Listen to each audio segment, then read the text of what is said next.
Olha, diferentemente de sua antecessora, que prezava pela discrição, o novo presidente do STF acumula frases polêmicas e que repercutiram nas redes sociais nos últimos anos. Entre elas estão: "Você é uma pessoa horrível", uma mistura do mal com atraso e pitadas de psicopatia, e o famoso "perdeu mané, não amola". Com um perfil muito progressista, o ministro Luiz Roberto Barroso se tornou mais conhecido do público nos últimos anos. Suas declarações em sessões do Supremo Tribunal Federal e no Tribunal Superior Eleitoral ganharam repercussão em diversos momentos, desde embates com outros ministros a discursos em eventos e até mesmo respondendo manifestantes. O magistrado conseguiu viralizar nas redes sociais. Ele tem 65 anos e tomou posse ontem como o novo presidente do Supremo Tribunal Federal. Como já falei aqui, ele tem um perfil oposto à antecessora, a ministra Rosa Weber, que está se aposentando e era avessa a polêmicas. Vamos relembrar aqui algumas das frases do ministro Barroso que ganharam espaço nas redes sociais e repercutiram também na imprensa. O Brasil precisa dessa resposta, ministro. Todo respeito. Por favor, Barroso, responde pra gente. Perdeu, mané, não amola. Nós derrotamos a censura, nós derrotamos a tortura, nós derrotamos o bolsonarismo para permitir a democracia e a manifestação livre.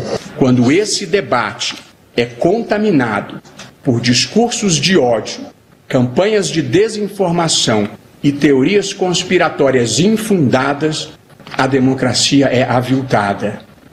O slogan para o momento brasileiro, ao contrário do propalado, parece ser: conhecerás a mentira e a mentira te aprisionará. Deixa de fora desse seu mau sentimento. Você é uma pessoa horrível, uma mistura do mal com atraso e pitadas de psicopatia. Isso não tem nada a ver com o que está sendo julgado.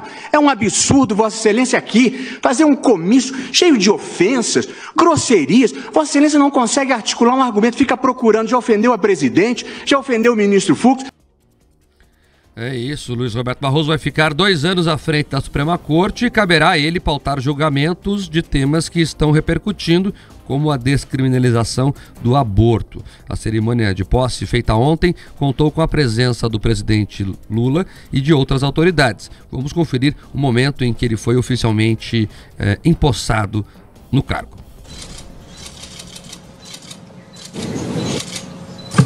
Declaro empossado no cargo de presidente do Supremo Tribunal Federal e do Conselho Nacional de Justiça o eminente ministro Luiz Roberto Barroso.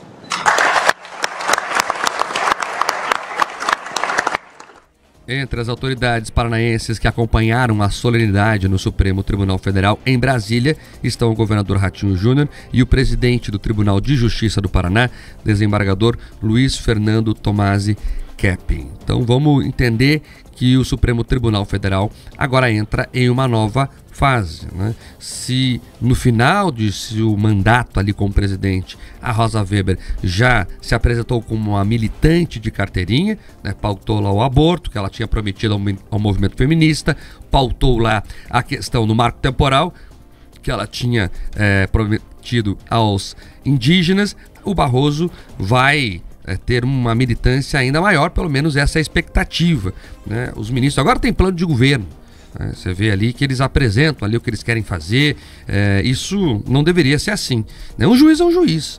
E a função ali de presidir a corte deveria ser muito mais burocrática para tocar os trabalhos do que apresentar ali o que a pessoa quer fazer para o Brasil. A função de um ministro, sabe qual é? É guardar a Constituição, ponto. Nada além disso. É guardar a Constituição, é fazer análise com base na legislação aprovada pelo Congresso Nacional, e é isso. Mas agora nós temos ali uma situação que discursos inflamados acontecem, que planos de governo são apresentados e assim por diante. A fala do Barroso foi bem do estilo dele, cheia de poesia, cheia de comparações, mas me chamou a atenção que ele mandou um recado claro para o Lula. porque ele falou por mais de uma vez que o Brasil não pode ser dividido entre o nós e eles. E vamos lembrar aqui que quem começou com isso foi o Lula, lá em seus primeiros mandatos, né? Ele, inclusive, usava essa frase, porque eles não querem que o pobre entre na universidade, eles não querem que a dona de casa ande de avião. O PT começa com essa divisão. Quem começa essa polarização é o próprio Lula. Então, se o Barroso não quer isso, e ele inclusive utilizou a frase que era cunhada pelo Lula, né, me parece ter mandado um recado claro para o presidente Lula. Mas vamos acompanhar para ver o que vai acontecer. A expectativa é que, pelo menos nesse início de mandato do Barroso, ele despressurize a questão, né? Vamos ver como é que ele vai tratar essa questão do marco temporal. Vocês lembram, né? O Senado deu uma resposta dura ao Supremo e agora, perdão, o Lula está entre a cruz e a espada. Se ele veta e agrada a própria base dele petista, de esquerda, o Congresso vai travar a pauta. Se ele libera, se ele sanciona, o Supremo fica contra ele. E aí, qual vai ser a sua aposta, Pedroso? Eu aposto que o Lula não vai resistir à pressão interna do governo e vai acabar ali vetando essa questão do marco temporal. Pelo menos é o que os bastidores dentro do próprio Palácio do Planalto têm falado. É o que falou o líder do Lula ali no Senado. Agora, sobre a posse do ministro Barroso, foi interessante. Eu procurei assistir boa parte ali da cerimônia para entender. E, de fato, isso que você chama a atenção de ele apresentar um plano de governo, de ele dizer qual é o sentido do que ele espera ali para o judiciário brasileiro, porque junto com a presidência do Supremo Tribunal Federal, ele também comanda o CNJ. A gente não pode esquecer disso, que tem justamente a função de acompanhar e verificar se o sistema judiciário está funcionando para todos. Então, ele disse que quer melhorar a comunicação, quer se fazer entendido. Ele já falou isso quando ele assumiu a presidência lá atrás do TSE. Ele deu uma resposta ao ministro Alexandre de Moraes, isso é importante ter claro, que às vezes tem pequenos recados ali. Vamos lembrar quem trouxe as Forças Armadas para a comissão ali, para a avaliação das urnas eletrônicas, foi o Barroso. O Barroso apresentou um voto divergente do ministro Alexandre de Moraes em relação às penas do 8 de janeiro. Daí, agora, na cerimônia de posse, o Barroso voltou a falar das Forças Armadas num tom positivo, dizendo que elas não cederam ali, na visão dele, a nenhum tipo de golpismo. Ou seja, você já percebe ali uma tensão crescente entre os ministros, porque pessoas próximas ao Barroso falam o seguinte: ele entende que agora o protagonismo é do presidente da corte e não mais do todo-poderoso ministro ali que preside o TSE. Então, até esse tipo de choque deve acontecer e os recados foram sendo dados a todo momento. Então, além desse ali ao presidente, teve um recado ao Alexandre de Moraes e um aceno ali ao Lira e ao Pacheco, dizendo que eles poderiam esperar ali um presidente do Supremo parceiro, que ele não queria nenhum tipo de conflito com o Legislativo. Veremos se as palavras elas vão ser aplicadas na prática, mas foi muito interessante que o sinal dado foi contrário ao que as pessoas imaginavam. Então, vale aguardar o desdobramento. E, por fim, o pitoresco, que foi o abraço do Gilmar Mendes ali no Barroso, lhe cumprimentando pela presidência. Então, ali o psicopata, com pitadas de psicopatia, terminou abraçando ali o seu agressor. A mais surpreendente que o abraço foi a fala do Gilmar. O Gilmar exaltou ali o tempo todo o Barroso, fez uma fala, inclusive, lendo o currículo do Barroso, dizendo que ele é importantíssimo, Jogo de cena, e Brasília adora essa rasgação de seda, e os abraços falsos, e aí levar a Maria Bethânia para cantar o hino nacional, é isso. Eles transformam uma cerimônia que deveria ser rápida, oficial, em uma grande festa.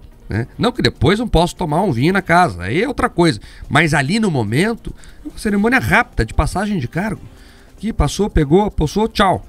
Mas não, você veja como está deslocado o poder. Eu não lembro, verdade mesmo, recentemente, de cobrir tantas posses assim do judiciário com essa pompa e circunstância, A posse lá do Moraes, do TSE, foi um negócio de arromba, reuniu todos os ex-presidentes praticamente.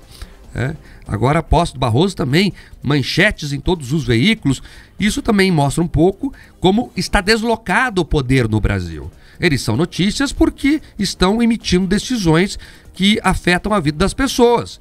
E quem faz isso é porque tem poder. Então é importante isso. Mas essa análise é interessante, viu, Pedroso? Talvez o Alexandre de Moraes tenha ganhado tanto destaque pela atuação da Rosa Weber, que como presidente era discreta, e ela realmente foi discreta durante toda a vida dela como juíza. Ela que começou a ser juíza com 22 anos lá no Rio Grande do Sul, era juiz do trabalho. Então ela foi juíza a vida toda e talvez tenha incorporado, né, essa personalidade à vida dela. O juiz não deve falar mesmo, fala nos autos, pode ver, ela não dava muita entrevista, né, deu a lacrada no final ali de sua vida como ministra, mas ela era discreta. Já o Barroso não, ele vem da advocacia, ele vem dos fóruns, dos discursos inflamados e ele é assim. Então nós teremos um presidente que vai querer ocupar a cadeira de verdade. E aí talvez o Alexandre agora encontre resistências nele. Vai ser interessante ver como isso vai funcionar. Tanto é que o Barroso começou, você falou dos detalhes, já dando orientações ao Lula de quem ele deveria escolher para a cadeira que está aberta. Ele fala ali, tinha que ser uma mulher negra. Como se a opinião dele fosse importante nesse caso. Com todo respeito, ministro, não é. Não é a escolha do presidente. E ele já falou que vai escolher alguém que ele possa ligar. É o que o Lula tem dito lá para os amigos nos bastidores. Então, você veja que ele já toma posse, né, ali querendo indicar quem seria a sua próxima colega, o seu próximo colega. Vamos ver o que o Lula vai fazer com isso. Eu vou acompanhar para ver como é que vai ser essa gestão do Barroso à frente do Supremo Tribunal Federal.